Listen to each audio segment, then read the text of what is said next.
Hey guys, Positive here, and welcome back to WoT Blitz University.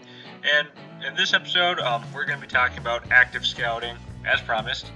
So active scouting is basically at the beginning of the game when you go out and you use the mobility of a tank to try and find the enemy early. So this is as opposed to passive scouting, which would be sitting in a bush and waiting to spot the enemy. I'll go into that as well in this video just so you guys know how to do that. But I think in general, active scouting can be a little bit more useful if you're trying to have a more aggressive play style. And a lot of people don't really know how to active scout well without dying, and I think it's a nice skill to have. So basically we're going to be taking a look at the different scout runs that I use on a variety of different maps that allow for good active scouting. And I'm also going to talk a little bit about the theory behind active scouting so you guys kind of know what you're looking to do on your active scout runs. So basically, in theory, with active scouting, the idea is to spot the enemy basically as they're initially rolling out so that you can have better information for later in the game.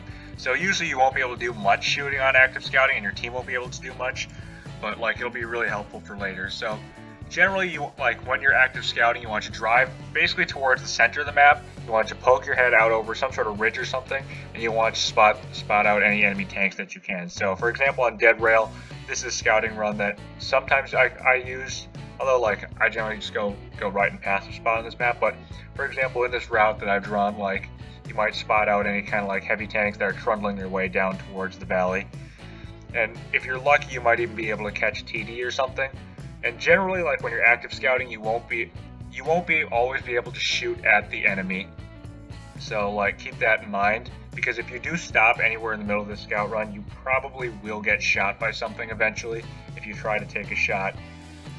Now generally with active scouting, you want to go safe the second you spot your first one or two enemies, because once you get your first one or two spots, they'll be spotting you pretty soon. So your priority should be to go safe as soon as possible.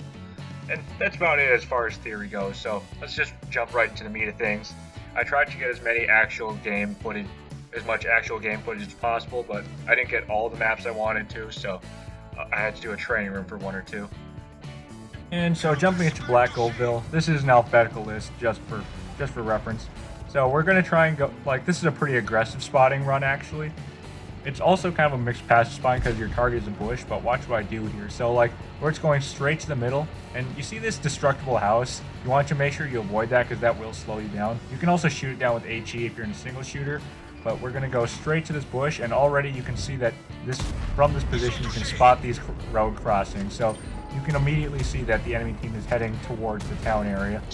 In this case I get unlucky because they got a bot shot super aggressive, but normally you should be able to get out of here safe. But you have to make a decision. You have to go either right like I did or left around the corner to the road depending on where the enemy is. So that's a personal judgment. Now the next map we're going to be talking about here is Canal. So this one's pretty simple. Your objective is just to spot anything going towards the D cap. So you want to go aggressively down this middle road to try and spot any slower mediums or heavies making this crossing that I'm aiming at right here. And before you actually get to the cap, you want to drive up over this mountain, because if you go into the cap, it's a little harder to go safe. You can be shot by the heavy tanks who are at that Bravo cap, or by aggressive mediums. In this case, we get some spots and we're able to go safe. The next one we're going to be taking a look at is Castilla. So I couldn't get any actual battle footage of this side, but basically for this side, it's not really so much an active scout run, but I did want to highlight this. So on this side, what I like to do is there's this climb on this ledge just on the side of the castle. You can climb straight up here with a lot of tanks. So if you're driving a slower medium, you might need engine power boost, but once you get on this ledge, first you go to this bush, and you can stop and spot anyone who's trying to make their way to the supremacy cap there. And then after you scout that, then you can go up onto this ledge. And then from this ledge, you can spot any tanks trying to come up towards the castle, and if you're lucky, maybe some TDs. And here we go on Dynasty. So I'm skipping Dead Rail just because I went over it in the theory portion of the video, but this run's pretty simple. You're just trying to spot anything that goes into the park. So you're just going to drive down this street, and then you're going to go crest this ridge up to the left, and then try and go into the bush if you can. In this case, we actually spot a PTA and a Centurion before we can actually get into the bush, so we have to go safe.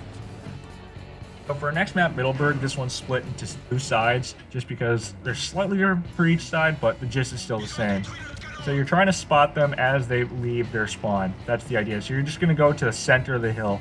So you're gonna want to hit engine power boost, and also keep it watch that I try and make sure that my view is trained on that open area, and I try and keep the trees out of my way, or the trees will give them camo so that they can get away from me.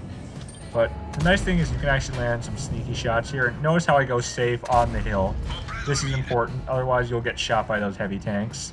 And for the other side, it's basically the same thing, but you go safe by ducking down towards the town. You use the church on the left to go safe. So again, you want to try and keep the trees out of your way.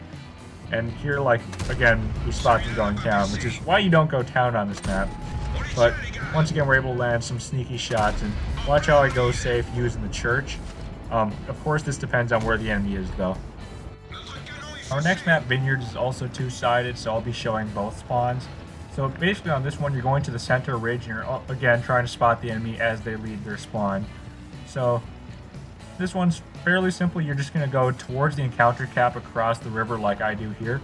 And then when you peek over, this peak, you want to keep your turret just underneath the ridge line so it's hard to hit. But you can see we can spot anyone driving towards the town, and also any slower tanks that are heading towards that supremacy cap. And the nice thing about this one is you can play from this little hull down here, and you can get shots towards these tanks that are crossing towards the town, like I'm doing so on this E100 here.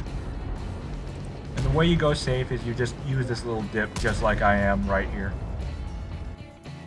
And so here for our next side, it's pretty similar idea. You're gonna once again drive along that ridge, but the difference here is you're gonna drive up this hill by the supremacy cap. And the point of this is this way you can also see people going to the encounter cap early if they've got the same idea as you, so you can back off if there are people there. Well, if there's not, once again you ride underneath this ridge where the encounter cap would be, and you can spot people heading towards the town and also towards the supremacy cap, and you can also get some sneaky shots from that little hull down. And you just go safe by ducking back underneath the ridge and coming back the way you came. Now, the last map we're going to cover with a good active spotting run is Yamato. A lot of people will go and crest that center hill that we're going to go to, and they'll see the mediums, but then they'll be forced to back down, and they won't see the heavies and TDs, which is the important part on this map. So what you want to do is you want to play from the edge of this ridge instead. And it actually gives you a little bit of a hull down so that you can actually shoot them. And you won't get spotted by the mediums or the heavies, so you can linger a little bit and keep watching and waiting. And again, you can land some cheeky shots. And then, because your team will spot the mediums anyway, you're free to go safe however you want to. As long as you don't go safe like I do in this clip. This is pretty cheeky. Driving down the alley that the tank destroyers can shoot. Don't do this. It's bad. And that should cover it for all the maps with a good active scouting run. Other maps, it's going to be a little more passive spotting because, you won't be able to, really go aggressive and find tanks as they leave their spawn like you can on other maps. And to highlight this, we're just going to use Canyon. So on Canyon, I know, a lot of people like to go to the middle, and you can do that too. It's just, I don't really like the middle because everyone goes there. You're going to get spotted. You won't be able to do anything from there. So what I like to do is, I've said this multiple times, I like to go to this far corner. And so basically the idea behind passive spotting is you wait to see the enemy, and you sit in a bush and you just wait. You won't really be able to make things happen, but you'll still be able to get info just as if you were active scouting. So here we're just going aggressive on towards this cap, and so here I'm shooting from behind this bush, but if there were no one here, you could drive up to the bush and just wait to spot people. So in addition to the Centurion, we do spot the 100, and that's basically passive spotting. You go to a spot, you sit in a bush, and you wait. And so that basically covers the other maps. And that basically just about covers it for spotting and scouting. So if a map was not covered in this video, then it's covered by some sort of passive spotting sort of thing. So you just go to a corner, you sit somewhere in a safe position, and as the enemy comes, you'll be able to see or know where they are. And then in order to use that information, I recommend you watch the other videos in this series, specifically episodes 2 and 3. And then also, you should watch the running away episode in this, the little extra credit video in this series, because that will really help you when it comes to trying to go safe after these spotting runs. And of course, going safe is the key. Now, I recommend that you try practicing these a fair bit in random battles. So just take a light tank, stick engine power boost on that sucker, and then just practice these. You have to do it pretty much in random battles because you won't get the same sort of feel for it in training rooms, obviously. And don't get discouraged if you get wrecked trying one of these your first couple times. I'm pretty experienced at this point and I still get wrecked. every now and then. Like sometimes unexpected things will happen, like when you're trying to go save, someone will pop up out of nowhere, just like on Black Goldbill, how there was that bot shot in the center that I didn't expect. And you really need to get a feel for all these sorts of situations. And really the best way to do that is to practice, because I can't cover every single possible scenario for every map in one video, otherwise you guys would be here for the next couple of hours, even though this is kind of a short video, I know. But yeah, so just go out there and practice. Eventually you'll get it down, and like spotting is a great way to gather the information you need to have an impact on the battle. And remember that spotting is actually mostly for yourself. Your teammates probably won't be able to shoot the tanks that you spot, so don't worry about your teammates. And that about covers it for this video. I hope you enjoyed it. Next topic for the next episode is TBD.